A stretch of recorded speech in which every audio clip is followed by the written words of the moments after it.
So before we start, can I just apologise for the state of my voice?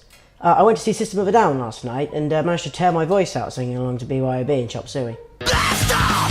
It's party time!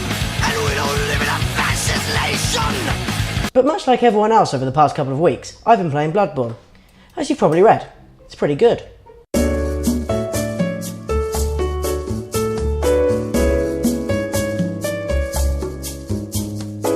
There's no doubting that it's an absolutely superb game, but let's just hold on 1 second. Because I don't think it's perfect, and actually, there's things in it that I'm not particularly sure work.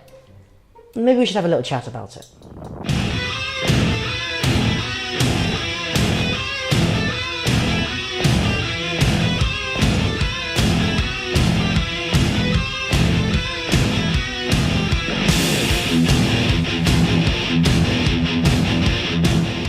Now, when I first conceived of doing this video, I originally wanted to do a review of the game in the kind of traditional way everyone else does.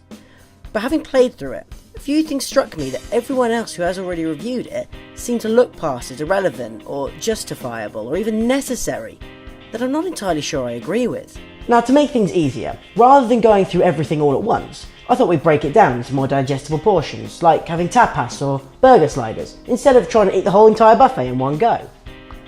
I should have made this video before lunch.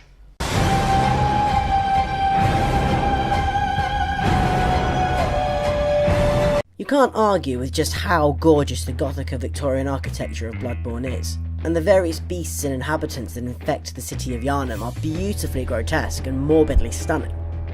But for a world so wonderfully constructed and inviting, the game does a damn fine job at forcing you to do one of two things: fear to venture forth into the unknown, or run past most of it just trying to reach the same boss battle you've already died 20 times trying to do.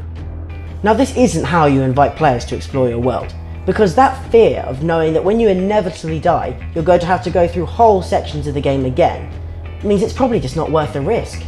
Compare that to Skyrim, a game that thrives on fantastical exploration and discovering new lands, towns and people. There's rarely much of a threat in venturing into the unknown, and even when there is, you can save whenever you like to alleviate that somewhat. It grows the idea of exploration to drive you to venture on. Bloodborne does exactly the opposite of that.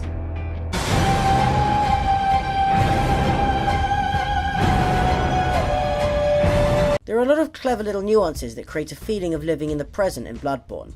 The lack of tutorials or any kind of map keep you playing in the moment rather than planning the immediate future, as well as encouraging you to learn the world for yourself, which is something I applaud it for.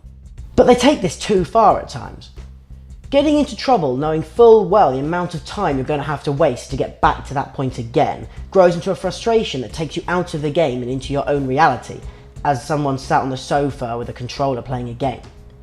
Oh, and I'm sorry, not being able to pause the game at any point is not good game design. It's just a dick move. It makes me think that I shouldn't go and answer the phone, or answer the door, or get my food out of the oven to stop it burning. My quiche!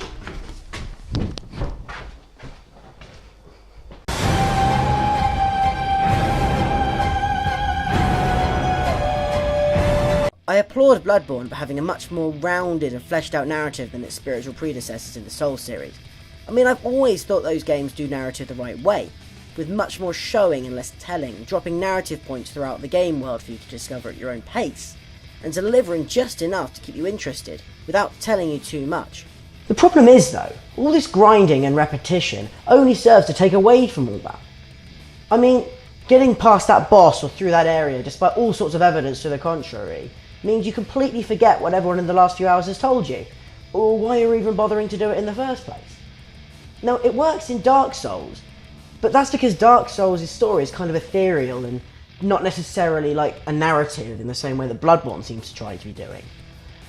But that kind of works because the gameplay is fundamentally a part of that story, that frustration and difficulty.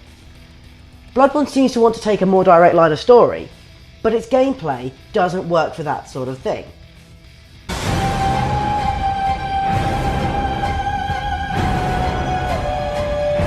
The combat is beautifully visceral and difficult without being impossible. There's plenty of RPG elements to hone your playing style.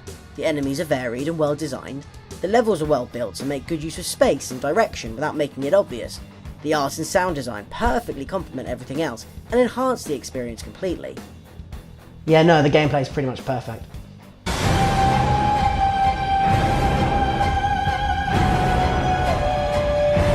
Bloodborne is a spectacular game. It's definitely the best PS4 exclusive and probably the most essential next-gen title around. But let's be careful not to fall to our knees in worship in it, because there are some design decisions that just seem to contradict each other a bit. And it isn't for everyone. I mean, it is really genuinely tough, and some people won't enjoy all the grinding and the repetition and having to go through the game over and over again. That isn't to everyone's tastes. It is a game you should definitely think about buying, but just take a minute to think about what type of game you like, because this isn't necessarily for you if that's not what you enjoy. Wait a minute. I just did a review.